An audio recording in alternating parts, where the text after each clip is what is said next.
নৌ পরিবহন শ্রম ও কর্মসংস্থান উপদেষ্টা অবসরপ্রাপ্ত ব্রিগেডিয়ার সাখাওয়াত হোসেন বলেছেন, নৌপথে অটোমেটিক আইডেন্টিফিকেশন সিস্টেম চালু করতে চায় সরকার। এটি চালু হলে নদীতে ডাকাতি এবং নৌপথে নিরাপত্তা বৃদ্ধি পাবে। ভোলার কয়েকটি প্রকল্প উদ্বোধনীতে তিনি বলেন, চোরদের আগামী নির্বাচনে ভোট দেওয়ার ব্যাপারে জনগণকে সচেতন থাকতে হবে। ভোলা প্রতিনিধি রাশেদ হারুনের পাঠানো তথ্য ও ভিডিও চিত্রে জাকিয়া আক্তারের ডেস্ক রিপোর্ট।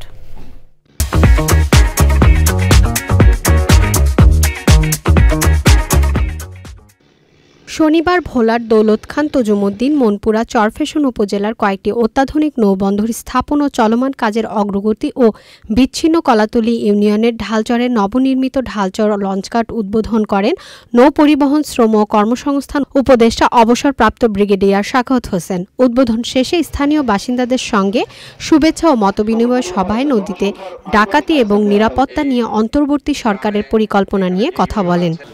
এগুলো নিয়ে নৌ পুলিশ বাড়ানো হচ্ছে, নৌ পুলিশের জলযান কেনার পরিকল্পনা হচ্ছে। একই সাথে কোস্টগার্ডের স্ট্রেংথ বাড়াবার কথা আমরা বলবো, যাতে কোস্টগার্ড যা আছে এখন তার থেকে যেন বেশি থাকে। তো এখন ব্যাপার হচ্ছে আমাদের নৌপথ বিশাল, অনেক বড় নৌপথ।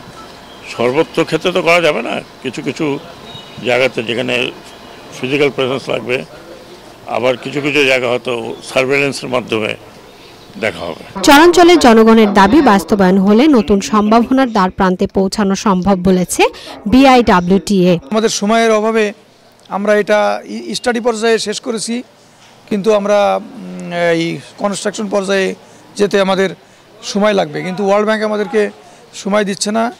আমাদের 1 বছর সময় আছে সামনে, এর ভিতরে শেষ করতে হবে। চলমান কার্যক্রম দ্রুত সম্পন্ন করার তাগিদ দেন নৌ পরিবহন শ্রম ও কর্মসংস্থান উপদেষ্টা জাকিয়া আক্তার, চ্যানেল আই।